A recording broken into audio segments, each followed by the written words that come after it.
ఇప్పుడు ఒకసారి చూస్తే మొత్తం 1,29,503 కోట్ల రూపాయలు. ఇంకొక పక్క 25 ఏళ్ళు అయితే 62,000 కోట్లు. ఇంకొక పక్క ఇన్వెస్టర్స్ కాన్ఫిడెన్స్ మొత్తం పోయింది. ఇప్పుడు ఏం చేయాలి? మొత్తం లేనిపోనే అగ్రిమెంట్లు చేసి కూర్చున్నారు. ఇవన్నీ ఇప్పుడు మళ్ళీ ఎట్లా హ్యాండిల్ చేయాల్సిన అవసరం ఉంది. ఇప్పటి నుంచి సీరియస్గా ఆలోచిస్తున్నాం. పవర్ కట్స్ లేకుండా క్వాలిటీ పవర్ ఎట్టివ్వాలి, రిలయబుల్ ఎట్టివ్వాలి, అఫోర్డబుల్ రేట్స్ ఎట్ రావాలి. అదే సమయంలో ఎనర్జీ సెక్టర్ కూడా ర్యాపిడ్గా ట్రాన్స్ఫార్మ్ అవుతూ ఉంది. చాలా మార్పులు చేర్పులు వస్తున్నాయి, ఊహించిన పరిణామాలు వస్తున్నాయి. ఇవన్నీ కూడా అధ్యయనం చేసుకొని ఏదైతే ఒకప్పుడు 1.0 నేనే పవర్ సెక్టర్ రిఫార్మ్ తీసుకొచ్చాం, సెకండ్ పవర్ సెక్టర్ రిఫార్మ్స్ 2.0 తీసుకొచ్చాం, ఇప్పుడు 3.0 పవర్ సెక్టర్ రిఫార్మ్స్ ఎట్లా ట్రాన్స్ఫార్మ్ చేయాలనో, ఈ సెక్టర్ని ఎట్లా రివైవ్ చేయాలి, రీస్ట్రక్చర్ చేయాలి, రీబిల్డ్ చేయాలి. ఈ మూడు కూడా చేయాల్సిన అవసరం ఉంది. దానికోసం ఆలోచిస్తున్నాం. ఇది బిగ్గెస్ట్ ఎక్సర్సైజ్. నేను అందుకే చాలాసార్లు మీకు చెప్పాను, నా లైఫ్లో ఇలాంటి వ్యవస్థలు విధ్వంసమైన సందర్భం ఎప్పుడూ చూడలేదు. 4వసారి నేను ముఖ్యమంత్రి. 4వసారి ముఖ్యమంత్రి అయిన తర్వాత ఈ సెక్టరే ఒక ఎగ్జాంపుల్. 2014లో 22.5 మిలియన్ యూనిట్లు కరెంటు కొరత ఉంది. దాన్ని 3 నెలలు అధిగమించాను. అక్కడి నుంచి రిఫార్మ్ తీసుకొచ్చి రేట్లు పెంచకుండా నాణ్యమైన కరెంట్ ఇచ్చాం. అంత మునుపు 94-95 దేశమంతా ఉంది ఆ సమస్య, నాకొక్కడికే కాదు. అప్పుడే పవర్ సెక్టర్ రిఫార్మ్స్ తీసుకొచ్చాం. 2004 అంతా పవర్ సర్ప్లస్ అచీవ్ చేశాం. ఈరోజు పరిస్థితి ఏంటంటే అప్పులు కట్టాలి, మళ్ళీ ఈ వ్యవస్థను ఘాట్లో పెట్టాలి, మళ్ళీ ప్రజలకు ఏదైతే హామీ ఇచ్చామో ఆ రిఫార్మ్ తీసుకొచ్చి భారం లేకుండా చేయాల్సిన బాధ్యత ఉంది. ఒక పక్క చూస్తే మోయలేనంత భారం, ఇంకొక పక్క చూస్తే మా మీద ఎక్కడ లేని అభిమానం. ఈ రెండు ఏ విధంగా ఆలోచించడమే కాకుండా ఏ విధంగా రివ్యూ చేయాలనో ప్రజలందరి సజెషన్స్ తీసుకుంటాం, ఆలోచనలు తీసుకుంటాం. ఎంత తొందరగా వీలైతే అంత తొందరగా ఈ వ్యవస్థను ఘాట్లో పెట్టడానికి ఎన్ని ప్రయత్నాలు ఉంటే అన్ని ప్రయత్నాలు చేస్తాం. Very tight rope. ఒక పక్క ఇన్వెస్టర్స్ అన్నీ నేను క్యాన్సిల్ చేస్తే వాళ్ళు కోర్టు పోయి మళ్ళా తీసుకొస్తే ఇప్పుడు నేను కరెంటు వాడకుండా మళ్ళా వాళ్లకు నేను ఫిక్స్డ్ ఛార్జెస్ పే చేయాల్సి వస్తుంది. అవి ఏమున్నాయి, అగ్రిమెంట్ సెట్ చేశారు. ఇవన్నీ కూడా ఎగ్జామిన్ చేసి ఇంకా డెప్త్కు పోవాల్సిన అవసరం ఉంది. ప్రైమరీగా నేను ఇస్తానన్న వైట్ పేపర్స్లో ఇది ఒక ముఖ్యమైన వైట్ పేపర్. ఇది వైటల్ కూడా. పవర్ సెక్టర్ అనేది చాలా ముఖ్యం. ఎందుకంటే ఇంకా రాబోయే రోజుల్లో ఆల్ వెహికల్స్ అన్నీ కూడా ఎలక్ట్రికల్ వెహికల్స్ వచ్చేస్తాయి. ఎవ్రీవేర్ సోలార్ విండ్ వస్తుంది. ఇంకా మనం ముందుకు పోతే హైబ్రిడ్ మోడల్లో కానీ తయారు చేసుకోగలిగితే టోటల్గా కాస్ట్ కూడా తగ్గించే అవకాశం వస్తుంది. This is in brief. సంబంధించి ఇంధన రంగానికి సంబంధించి శ్వేతపత్రాన్ని విడుదల చేయడం జరిగింది. అయితే దౌర్భాగ్యం ఏంటంటే శ్వేతపత్రం మొత్తం చంద్రబాబు నాయుడు పాపం ఆయన ఒక టీచర్ లాగా కర్ర ఒకటి పట్టుకొని చేతిలో మైక్ ఒకటి పట్టుకొని ఏదో అనర్గళంగా ఉపన్యసిస్తా ఆయన చేసినటువంటివి ఏదన్నా ఉంది అని అనుకుంటే వాటిని చేయనటువంటి వాటిని తన గొప్పలుగా చెప్పుకుంటా గతంలో జగన్మోహన్ రెడ్డి గారి ప్రభుత్వం అయితే ఇంధన రంగం మీద దృష్టి పెట్టలేదు, అసలు ఇంధన రంగానికి సంబంధించి లేదా విద్యుత్ పంపిణీలో అనేక రకాలైనటువంటి లోపాలు ఉన్నట్టుగా ఆయన మాట్లాడాడు. పూర్తిగా సాధారణంగా మనం అసత్యాలు అర్ధసత్యాలు అంటాం. అర్ధసత్యాలు కాదు, పూర్తిగా అసత్యాలతో అబద్ధాల మయంగా అది ఆ ప్రజెంటేషన్ నాకు అనిపించింది.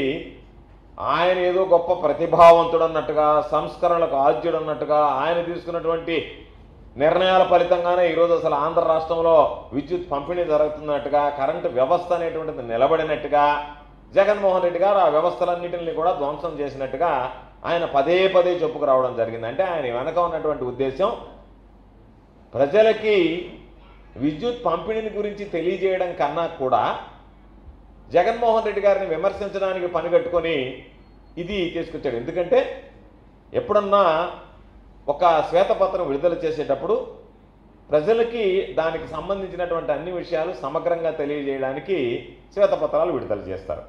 ఆయన వాటికి భిన్నంగా ఆ సాంప్రదాయానికి తిలోదకాలిస్తా జగన్మోహన్ రెడ్డి గారిని, గత ప్రభుత్వాన్ని విమర్శించడానికే వైఎస్ఆర్ కాంగ్రెస్ పార్టీ ప్రభుత్వాన్ని ఆయన పరిమితం కావడం జరిగింది. ఆయన నోటికుండా వచ్చినటువంటివన్నీ కూడా అబద్ధాలు, అవాస్తవాలు అనేటువంటిది ఆధారాలతో సహా నేను తెలియజేయడానికే ఈ మీడియా సమావేశాన్ని ఏర్పాటు చేయడం జరిగింది. ఈరోజు మనం ఒక్కసారి ఆయన మాట్లాడినటువంటి ప్రజెంటేషన్లో చెప్పినటువంటి అబద్ధాలు, వాస్తవాలు ఒక్కసారి మనం బేరీజ్ వేసుకుంటే 2014-15 ఆయన చంద్రబాబు నాయుడు గారు ముఖ్యమంత్రిగా ఉన్నప్పుడు 59,198 మిలియన్ యూనిట్లు సంవత్సరానికి అవసరం ఉండేది.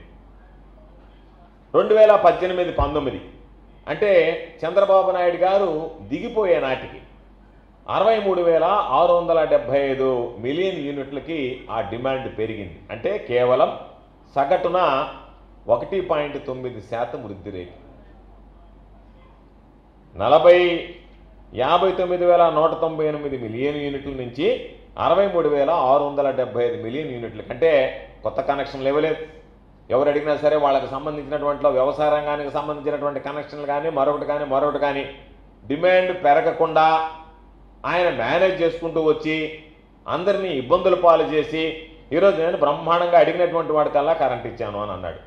అప్పుడు మన సగటు వృద్ధి రేటు ఎంత అంటే చంద్రబాబు నాయుడు గారు ఉన్నటువంటి గత ప్రభుత్వంలో 2014 నుంచి 2019 వరకు కేవలం 1.9% అయితే జాతీయ సగటు వృద్ధి రేటు ఎంత అంటే 4.5%.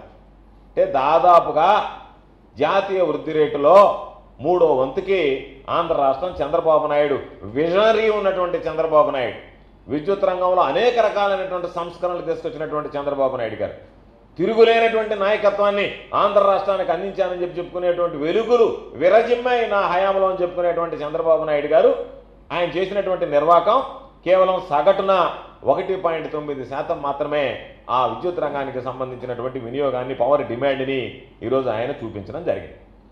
ఒక్కసారి మనం చూస్తే చంద్రబాబు నాయుడు ఈరోజు 2014 నుంచి 2019 మధ్యలో వినియోగం దాదాపుగా 36% పెరిగిందని చెప్పి కాకి లెక్కలు కట్టి ఆయన డబ్బా కొట్టుకున్నాడు. అంటే ఎంత అబద్ధాలు మాట్లాడుతున్నాడో చంద్రబాబు నాయుడు అని చెప్పడానికి ఇదొక ఉదాహరణ.